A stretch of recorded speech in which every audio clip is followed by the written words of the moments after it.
할렐루야, 한나무 아침 묵상 시작합니다. 오늘은 신약성경 마가복음 2장 6절에서 12절까지의 말씀입니다. 복음의 시작 마가복음 10번째 이야기입니다. 제목은 치유보다 중요한 죄 용서입니다. 오늘 말씀을 통하여 하나님의 크신 은혜가 함께 하시기를 예수 그리스도 이름으로 축복합니다. 본문 읽겠습니다. 어떤 서기관들이 거기 앉아서 마음에 생각하기를 이 사람이 어찌 이렇게 말하는가? 신성모독이로다. 오직 하나님 한 분 외에는 누가 능히 죄를 사하겠느냐? 그들이 속으로 이렇게 생각하는 줄을 예수께서 곧 중심에 아시고 이르시되 어찌하여 이것을 마음에 생각하느냐? 중풍병자에게 내 죄사함을 받았느니라 하는 말과 일어나 내 상을 가지고 걸어가라 하는 말 중에서 어느 것이 쉽겠느냐? 그러나 인자가 땅에서 죄를 사하는 권세가 있는 줄을 너희로 알게 하려 하노라 하시고 중풍병자에게 말씀하시되 내가 네게 이르노니 일어나 네 상을 가지고 집으로 가라 하시니 그가 일어나 곧 상을 가지고 모든 사람 앞에서 나가거늘 그들이 다 놀라 하나님께 영광을 돌리며 이르되 우리가 이런 일을 도무지 보지 못하였다 하더라. 아멘, 아멘. 오늘의 제목은 치유보다 중요한 죄 용서입니다. 우리 한 절 한 절 계속해서 말씀 보면서 묵상하도록 합니다. 6절입니다. 이렇게 시작하고 있습니다. 어떤 서기관들이 거기 앉아서 마음에 생각하기를 이 서기관들은 누가복음에 보면 유대와 예루살렘에서 온 사람들이었습니다. 누가복음 5장 17절입니다. 하루는 가르치실 때에 갈릴리 각 마을과 유대와 예루살렘에서 온 바리새인과 율법 교사들이 앉았는데 병을 고치는 주의 능력이 예수와 함께 하더라. 예수님께는 병을 고치는 능력이 함께 했어요. 근데 중요한 건 바리새인들과 율법 교사들이 함께 있었어요. 근데 병을 고치는 주의 능력은 오로지 예수께만 함께 있었습니다. 그럼 기억하시길 바랍니다. 바리새인과 율법 교사들이 누굽니까? 율법 박사들이었고 학자들이었어요. 성경 말씀을 잘 아는 사람들이었어요.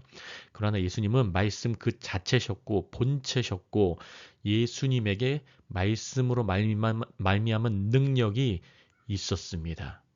여러분 기억하시길 바랍니다. 우리 한나무교회에 이러한 능력이 넘치기를 원하고 우리가 간구하고 있습니다. 여러분 이 부분 묵상하시며 오늘 하루 주의 능력으로 날 채우소서. 우리가 성경 지식만이 아니라 하나님의 능력으로 휩싸인 우리 한나무교회 되게 하여 주옵소서. 함께 묵상하시기를 예수님 이름으로 축복합니다. 7절입니다. 이 사람이 어찌 이렇게 말하는가? 신성모독이로다. 오직 하나님 한 분 외에는 누가 능히 죄를 사하겠느냐? 이들의 의문점은 죄를 사한다고? 죄를 사하는 것은 이가 바로 하나님이라는 말인데 눈에 보이는 지금 이 앞에 인간이 하나님인 것인가? 여러 가지 마음 안에 혼란이 왔어요. 이 죄사함이라는 건 유대인들에게 매우 중요했습니다. 왜냐하면 이 죄사함, 바로 죄 용서라는 건 메시아 시대가 왔다는 것을 알리는 표징이었어요. 죄를 사한다는 것은 메시아 시대가 왔다는 거예요. 하나님의 아들, 하나님의 아들이신 그분이 와서 이제 이스라엘과 온 세상을 구원하러 오셨다는 표징인 것이에요. 근데 유대인들은 그리고 바리새인들, 서기관들, 율법학자들은 그 눈앞에 있는 사람을 보기 때문에 그 말씀이 이루어지는 역사에 대해서는 못 보고 있었던 겁니다. 우리 이사야서 40장 1절, 2절에 메시아 표징에 대해서 나오고 있습니다. 읽겠습니다. 너희의 하나님이 이르시되 너희는 위로하라. 내 백성을 위로하라. 이게 우리가 할 일이에요. 너희는 위로하라. 내 백성을 위로하라. 너희는 예루살렘이 마음에 닿도록 말하며 그것에게 외치라. 그 노예 그때가 끝났고 그 죄악이 사함을 받았느니라. 그의 모든 죄로 말미암아 여호와의 손에서 벌을 배나 받았느니라. 이미 받았다 이거예요. 할지니라 하시니라. 아멘. 여러분 우리의 죄악은 예수 안에서 해결된 줄 믿으시기 바랍니다. 과거의 죄, 현재의 죄, 내일의 죄, 미래의 죄 완전하게 하나님의 아들 십자가 그 안에서 해결된 줄 믿으시기 바랍니다. 그래서 우리는 위로의 메시지를 전하고 죄사함, 죄 용서의 메시지를 전하는 거예요. 이게 메시아가 도래했다는 주님이 다 이루셨다는 표징을 말하는 거예요. 기억하시기 바랍니다. 이사야서 43장 25절입니다. 나, 곧 나는 나를 위하여 내 허물을 도말하는 자니 너의 죄를 없애버리는 자니 내 죄를 기억하지 아니하리라. 예수님이 메시아로서 그리스도로서 하나님의 기름 부으심 받은 자로서 하나님의 아들로서 십자가에 못 박혀 죽으셨습니다. 죄된 육신의 몸을 가지고 아담의 죄악을 거기서 해결해 버리셨어요. 믿으시기 바랍니다. 주님은 그래서 우리의 죄를 기억하지 아니한다고 하세요. 왜냐하면 예수의 피가 우리의 죄보다 값지기 때문입니다. 기억하시기 바랍니다. 그러나 유대인들, 특히 바리새인들과 서기관들은 속으로 이렇게 말합니다. 예수께서 곧 중심에 아시는데 이르시되 어찌하여 이것을 마음에 생각하느냐 주님 말씀하세요. 속으로 이렇게 생각했는데 누가 어떻게 이렇게 죄를 사하고 있지? 이 사람이 도대체 누구길래 하나님밖에는 하나님 한 분 외에는 죄 사할 존재가 없는데 어떻게 그런 것을 하지? 여러 가지 생각을 해요. 그러나 예수님은 그 중심을 아세요. 중심을 아신다는 거예요. 왜 이것을 마음에 생각하느냐라고 주님은 아시는 거예요. 요한복음 2장 24절 25절입니다. 예수는 그의 몸을 그들에게 의탁하지 아니하셨으니 이는 친히 모든 사람을 아심이요 또 사람에 대하여 누구의 증언도 받으실 필요가 없었으니 이는 그가 친히 사람의 속에 있는 것을 아셨음이라. 주님은 우리의 속에 있는 것을 아십니다. 우리의 속에 기질도 아세요. 성향도 아세요. 성격도 아세요. 우리의 모든 판단하고 고민하는 것들 다 알고 계십니다.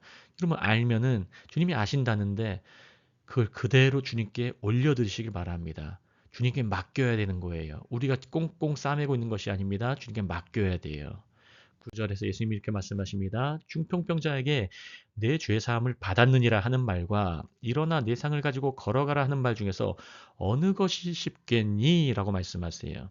지금 몸이 마비된 자가 있는데 너의 용서를 받았다. 일방적으로 이렇게 선포하는 말과 지금 몸도 굳어 있는 자에게 일어나라라고 말하고 내 사정을 가지고 걸어가라고 하는 말 중에 뭐가 쉽겠니? 라고 말씀하시는 거예요. 주님은 죄 용서할 수 있는 권세를 가졌다는 것을 그들에게 알려주고 있습니다. 바로 메시아 시대가 도래했다고 주님은 알려주시는 거예요. 10절입니다. 그러나 인자가 땅에서 죄를 사하는 권세가 있는 줄을 너희로 알게 하려 하노라. 죄를 사하는 권세, 하늘이 아니라 땅입니다. 이게 무슨 특징이라습니까? 메시아의 도래예요. 메시아가 오셨다. 이제 하나님의 기름 부으심 받은 자가 오셨다. 이제 세상의 끝이 왔다라고 말씀하시는 거예요. 그들에게 알려주면서 이제 중풍병자를 이제 고치시는 장면이죠. 여기서 알다는 그리스어로 오이다라는 뜻이에요. 오이다라는 말이에요. 이 오이다라는 말은 의심하지 않고 확고히 하는 거예요. 이 알다가 지노스코라는 알다도 있습니다. 그거는 부부간의 관계처럼 히브리어로 야다의 말처럼 완전하게 친밀하게 아는 알다가 지노스코고 그리스어로 오이다는 의심하지 않고 아는 것입니다. 확고하게 알게 하려 한다는 말씀이에요. 기억하시기 바랍니다. 그리고서 이제 예수님 말씀하세요. 내가 내게 이르노니 중풍병자에게 말씀하십니다. 일어나 내 상을 가지고 집으로 가라 하시니 사진을 보시면 본인의 힘으로는 어떻게 할 수 없는 존재에게 주님이 말씀하세요. 마비된 몸, 마비된 다리, 마비된 손, 이 자에게 집으로 가라라고 일방적으로 말씀하십니다. 일어나라. 다리의 회복을 말씀하세요. 내 상을 가지고 손의 회복을 말씀하세요. 집으로 가라. 온몸의 회복을 말씀하고 계시는 겁니다. 그래서 집으로 가면서 공동체를 다시 경험하고 평안을 경험하고 주 안에서의 의로움, 하나님과의 관계를 회복하고 샬롬을 경험하는 거예요. 그래서 오늘 하루도 여러분 예수님을 믿으실 때에 이 샬롬이 삶에 넘치시기를 예수님의 이름으로 축복합니다. 우리의 삶을 주님께서 계속 이렇게 변화시키고 계세요. 왜냐하면 예수님은 살아계시고 우리의 삶을 변화시킬 능력 있는 분이십니다. 사람이 갖고 있는 게 아닙니다. 예수님이 갖고 계십니다. 주님에게 병을 고친 능력이 있습니다. 그 예수님을 붙드시길 바랍니다. 오늘 하루도 그러한 은혜가 있기를 예수님 이름으로 축복합니다. 마지막 절입니다. 그가 일어나 곧 상을 가지고 모든 사람 앞에서 나가거늘 그들이 다 놀라 하나님께 영광을 돌리며 이르되 우리가 이런 일을 도무지 보지 못하였다 하더라. 율법학자들과 바리새인들은 그저 마음속으로 고민만 하고 서로 토론만 하며 앞에 병자를 고치지 못했어요.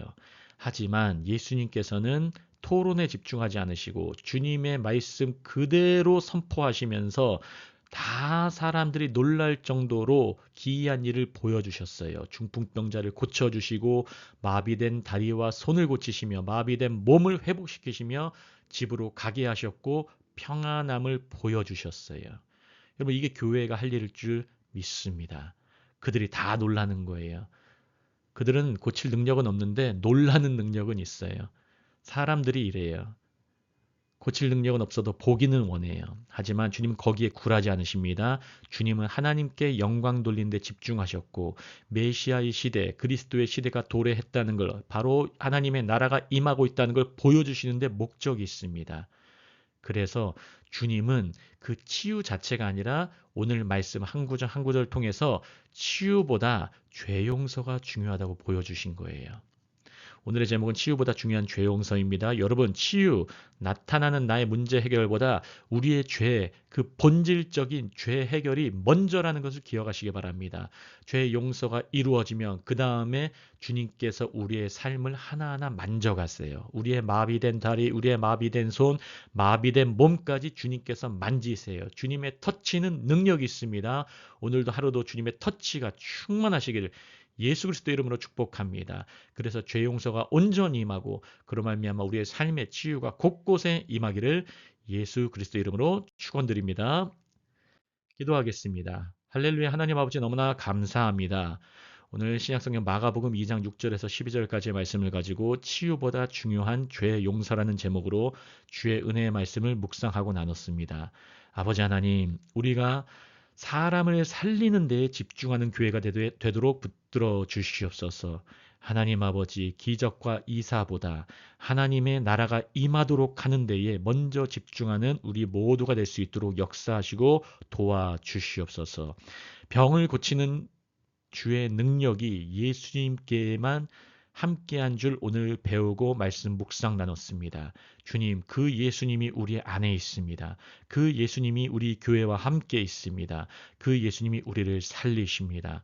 오늘 그 살리시는 예수님을 깊이 묵상하고 나아가오니 우리가 선포하는 말에 능력 있게 하시고 우리가 만나서 주의 모습을 보이는 모든 봄마다 주의 능력이 임재가 함께할 수 있도록 도와주시고 불쌍히 여겨 주시옵소서. 감사하며 모든 말씀 살아계시고 역사하시는 예수 그리스도 이름으로 함께 기도합니다. 아멘. 아멘.